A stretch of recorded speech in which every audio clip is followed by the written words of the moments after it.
السلام عليكم ورحمة الله وبركاته. الحمد لله رب العالمين والصلاة والسلام على سيد المرسلين وعلى آله وأصحابه أجمعين. أما بعد، فقد قال الله تعالى في القرآن المجيد وفي محكم التنزيل بعد أعوذ بالله من الشيطان الرجيم بسم الله الرحمن الرحيم وأتموا الحج والعمرة لله صدق الله العظيم. وقال رسول الله صلى الله عليه وسلم صلى الله العافية أو كما قال عليه الصلاة والسلام. இந்த உலகை படைத்து சிறந்த படைப்பாக நம்மை படைத்த அல்லாஹ் ஒருவனுக்கே புகழ் அனைத்தும் சொந்தம்.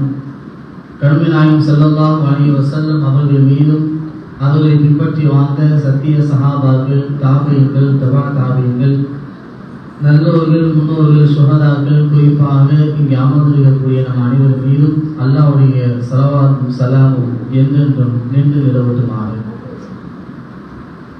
இந்த சிறப்பு விழாவிற்கு வருகை தந்திருக்கக்கூடிய சகீமின் உலமாக்கள், உம்ரா செல்லக்கூடிய ஹாஜிகள், இன்னும் அவருடைய குடும்பத்தினர்கள், அல் பஷார் ஹஜ் சர்வீஸுடைய சேவகர்கள், அல் பஷார் ஹஜ் சர்வீஸுடைய நிறுவனத்தார் உங்கள் அனைவரையும் அல் பஷார் ஹஜ் உம்ரா சர்வீஸ் சார்பாக வருக வருக என வரவேற்பதில் பெரும் மகிழ்ச்சி அடைகின்றேன்.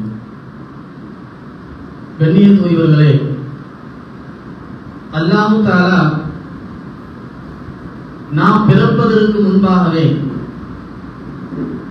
நாம் எப்படி இருப்போம், நாம் எப்படி வாழ்வோம், நல்ல அமல்கள் என்ன செய்வோம், கெட்ட அமல்கள் தவறான செயல்கள் எல்லாம் என்னென்ன செய்வோம் என்பதை அல்லாஹ் முன்னமே முடிவு செய்து விட்டான். பெருமானார் ஸல்லல்லாஹு அலைஹி வஸல்லம் அவர்களிடத்திலே கேட்கப்படுகிறது, முன்னமே அல்லாஹ் தஆலா முடிவு செய்ததற்கு பிறகு எதற்காக அமல் செய்ய வேண்டும்? முன்னமே முடிவு செய்யப்பட்ட விஷயத்தின்படி எல்லாம் நடக்கின்ற போது எதற்காக அமல்கள் செய்ய வேண்டும் என்பதாக சஹாபாக்கள் பெருமானாரிடத்திலே கேட்கின்றார்கள். எல்லோரும் தரக்கூடிய கேள்விதான் இது. பெருமானார் ஸல்லல்லாஹு அலைஹி வஸல்லம் அவர்கள் அழகான முறையில் பதில் சொன்னார்கள். ஒரு மனிதரின் தக்தீரிலே, ஒரு மனிதரின் விதியிலே அல்லாஹ் தஆலா இவர் சயீத், நற்பாக்கியசாலி, இவர் சொர்க்கத்திற்குரியவர் என்று அல்லாஹ் எழுதியிருந்தார் என்று சொன்னால், சொர்க்கத்திற்கு எந்த அமலெல்லாம் கொண்டு போய் சேர்க்குமோ அத்துணை அமல்களை செய்வதற்கு அல்லாஹ் வாய்ப்பை தந்துவிடுவான் சயீத் என்று எழுதப்பட்டவருக்கு. அதே போன்று ஷகீ, துர்பாக்கியசாலி, இவர் நரகத்திற்குரியவர் என்று அல்லாஹ் எழுதிவிட்டார் என்று சொன்னால், நரகத்தில் கொண்டு போய் செல்லக்கூடிய எல்லா செயல்களையும் அல்லாஹ் தஆலா செய்வதற்கு அல்லாஹ் தஆலா அவருக்கு லேசா ஆக்கிடுவான். இதுதான் அடையாளம். நாம் சகியா இருக்கின்றோமா, சயீதாக இருக்கின்றோமா? அந்த அடிப்படை அல்லாஹ் தஆலா நமக்கு சிறந்த ஒரு நல்ல அமலை செய்வதற்கு பாக்கியத்தை தந்திருக்கின்றான். அல்லாஹ்வுடைய இல்லத்தை சந்திக்கக்கூடிய பாக்கியத்தை வழங்கி இருக்கின்றான். இந்த பாக்கியம் கேட்டவர்களுக்கெல்லாம் கிடைத்து விடாது, பொருளாதாரம் இருப்பவர்களுக்கெல்லாம் கிடைத்து விடாது, நினைப்பவர்கள் எல்லாம் சென்றுவிட முடியாத ஒரு பாக்கியம் தான் அல்லாஹ்வுடைய இல்லத்தை தரிசிப்பது. இது சாதாரண பாக்கியம் அல்ல. நான் முன்னால் சொன்னதை போன்று சயீதின் அடையாளமாக இருக்கின்றது. நான் நல்லவன், நான் நற்பாக்கியசாலி, நான் சொர்க்கத்திற்குரியவன் என்பதற்குண்டான அடையாளமாக இறை இல்லத்தை சந்திப்பது இருக்கின்றது. அந்த அடிப்படையில் பார்க்கின்ற போது நாம் மிக பாக்கியசாலிகள். இறை இல்லத்தை சந்திப்பது என்பது சாதாரண விஷயம் அல்ல. எந்த அமலுக்கும் கொடுக்காத சிறப்புகளை எல்லாம் அந்த இறை இல்லத்தை சுற்றி அல்லாஹ் அமைத்திருக்கின்றான். எங்கு கேட்டாலும் கிடைக்காத விஷயங்கள் எல்லாம் அங்கு சென்று கேட்டால் கிடைக்கக்கூடிய வாய்ப்பை அல்லாஹ் வழங்கி இருக்கின்றான். அங்கு குறிப்பிட்ட சில இடங்கள் அல்லாஹ் வைத்திருக்கின்றான். அந்த இடங்களுக்கு சென்று நீங்கள் செய்யப்படுகின்ற துஆக்கள் எல்லாம் அங்கீகரிக்கப்படுகின்றது, அது மறுக்கப்படுவதில்லை என்பது நிதர்சன உண்மையாக இருந்து கொண்டிருக்கின்றது. கண்ணியத்துக்குரியவர்களே, இதை ஒரு சிறந்த இடத்திற்கு அல்லாஹ் நாம் அழைத்திருக்கின்றான். சிறந்த இடத்திற்கு நம்மை அல்லாஹ் அழைத்திருக்கிறான் என்று சொன்னால் நாம் சிறந்தவர்களாக இருக்க வேண்டும். அப்படித்தான் ஒரு உயர்ந்த இடத்திற்கு நாம் செல்கின்றோம். ஒரு உயர்ந்த மனிதரை சந்திக்க செல்வோம் என்று சொன்னால் நம்முடைய உடை, பாவனை, அமைப்புகள், தயாரிப்புகள் வேறு விதமாக இருக்கும். அதே நேரத்தில் நம் வீட்டில் வேலை செய்யக்கூடிய ஒரு வேலையாளியை சந்திக்க போகிறோம், எப்படி இருப்போம்? சர்வசாதாரணமாக என்ன ஆடை உறுதி இருக்கின்றோமோ, எப்படி இருக்கின்றோமோ அப்படியே அவரை சந்திப்போம். இதுதான் மனிதன் இயல்பு. சிறந்த ஒரு இடத்தை சந்திக்க செல்வதற்கு நாம் சிறந்தவர்களா இருக்க வேண்டும் அல்லவா? சிறந்தவர்களா எப்படி நம்மை தயார்படுத்திக் கொள்வது? ஒரு சிறப்புக்குரிய இடத்திற்கு செல்லக்கூடிய நாம் சிறந்தவர்களா இருக்க வேண்டும் என்று சொன்னால் அந்த இடத்திற்கு செல்வதற்கு முன்பாகவே நாம் நம்மை சிறந்தவர்களாக பக்குவப்படுத்திக் கொள்ள வேண்டும். உள்ளத்தை சரி செய்து கொள்ள வேண்டும். அல்லாஹ் என்னை அழைத்திருக்கின்றான், என்னை படைத்த ரப்பு என்னை அழைத்திருக்கின்றான், சிறந்த நற்பாக்கியசாலியாக என்னை ரப்பு தேர்ந்தெடுத்திருக்கின்றான், யாருக்கும் கொடுக்காத வாய்ப்புகளை எனக்கு வழங்கி இருக்கிறான் என்று வழங்கிய வாய்ப்பை நினைத்து அல்லாஹ்வுக்கு நன்றி செலுத்த வேண்டும். நன்றி இல்லை என்று சொன்னால் அல்லாஹ் அதை ஏறெடுத்தும் பார்ப்பதில்லை, பிடுங்கிடுவான் என்பதாக சொல்லப்படுகின்றது. குர்ஆன் ஷரீஃப் அல்லாஹ் சொல்கின்றான், லைன் ஷக்கரத்தும் லஅஸீதன்னகும். நான் கொடுக்கக்கூடிய உபகாரங்கள், நான் கொடுக்கக்கூடிய நல்ல வாய்ப்புகள், நான் கொடுத்த நல்ல சந்தர்ப்பங்கள், நான் கொடுத்த உயர்ந்த நியாமத்துகள், இவைகளுக்கெல்லாம் நீ நன்றி செலுத்தி வாழ்ந்தீர் என்று சொன்னால் லஅஸீதன்னகும், அதிகப்படுத்தி கொடுத்து கொண்டே இருப்பேன். ஒரு தடவை உம்ரா போயிட்டீங்க, அல்லாஹ்வுக்கு நன்றி செலுத்திட்டீங்க, அடுத்த உம்ரா அல்லாஹ் பாக்கியத்தை தானா கொடுத்துருவான். உங்கள்கிட்ட பணம் இருக்குன்னு அவசியம் இல்ல, உங்கள்கிட்ட சொத்து இருக்குன்னு அவசியம் இல்ல, வாய்ப்பு உங்களை தேடி தானா வந்து கதவை தட்டும். எப்பொழுது? கொடுத்த உபகாரத்திற்கு நன்றி செலுத்துகின்ற போது. நன்றி செலுத்தாமல் விட்டு விட்டார், உலகத்திலே நன்றி செலுத்தாமல் விட்டு விட்டால் அல்லாஹ்வுடைய எச்சரிக்கை மிக கொடுமையானது. வலையில் கஃபர்தும், நான் கொடுத்த நியமத்தெல்லாம் நல்லா அனுபவிச்சு நன்றி செலுத்தவில்லை என்று சொன்னார், இன்ன அதாபி லஷதீத், என்னுடைய தண்டனை மிக கொடுமையானது என்பதை அல்லாஹ் எச்சரிக்கை செய்கின்றான். எனவே கண்ணியத்துக்குரியவர்களே, சிறந்த வாய்ப்பை அல்லாஹ் வழங்கி இருக்கின்றான். அந்த வாய்ப்புக்கு முதலில் நாம் நன்றி செலுத்த வேண்டும். அதே போன்று அடுத்ததாக நம்ம உள்ளத்தை பக்குவப்படுத்திக் கொள்ள வேண்டும். உள்ளம் சரியில்லை என்று சொன்னால் எந்த அமலும் சீர்பெறாது. அது உலகத்தை சார்ந்ததா இருந்தாலும் சரி, மறுமையை சார்ந்ததா இருந்தாலும் சரி, உள்ளம் சரியில்லை, உள்ளம் பக்குவப்பட்டதா இல்லை, உள்ளம் ஒரு நோயா இருக்கிறது என்று சொன்னால், அல்லது உள்ளம் மரணித்ததா இருக்கிறது என்று சொன்னால், அந்த உள்ளத்தை வைத்துக் கொண்டு எந்த அமலையும் நம்மால் செய்ய முடியாது. செய்தாலும் அமல் அமலாக இருக்காது, வெறுமனே இருக்கும். எத்தனை பேர் தொழுகின்றார்கள் பள்ளிவாசல் ஜமாத்தில் வந்து? எத்தனை பேர் தொழில் கபூலாக்கப்படுகிறது யாருக்காவது தெரியுமா? நம்ம நிலை என்ன என்று கொஞ்சம் யோசித்து பாருங்கள்.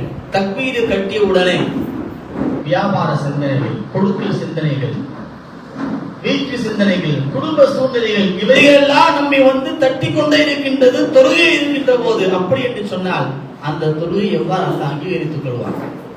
எந்த அமலா இருந்தாலும் சரி, ஒரு சுப்ஹான் அல்லாஹ், ஒரே ஒரு சுப்ஹான் அல்லாஹ் சொன்னாலும் சரி, அது இஹ்லாஸ் இருக்கின்றதா, மன தூய்மை இருக்கின்றதா, இந்த சுப்ஹான் எனக்காக சொல்லப்பட்டுள்ளதா என்பதை அல்லாஹ் பார்த்து கொண்டிருக்கின்றான். அவனுக்குரியதா இருந்தால் அதற்குரிய கூலி குறை இல்லாமல் உங்களுக்கு கிடைத்துவிடும். அதே நேரத்தில் 1000 முறை சுப்ஹான் அல்லாஹ் சொல்கின்றோம், 1000 ரக்காத்துகள் தொழுகின்றோம். எதற்காக?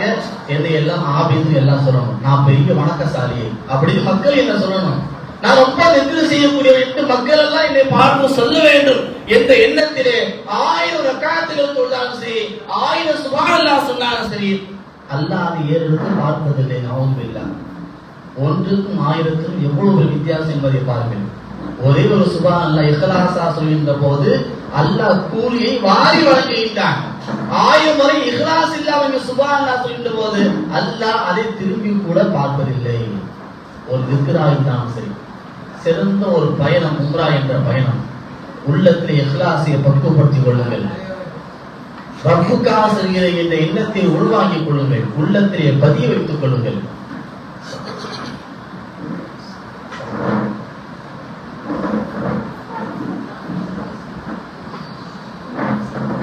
உள்ளம் சரியில்லாமல் போய்விட்டது என்று சொன்னார், நாம் செய்த தியாகங்கள் அனைத்துமே ஒன்றுமில்லாமல் போய்விடும். எனவே உள்ளத்தை பக்குவப்படுத்திக் கொள்ள வேண்டும்.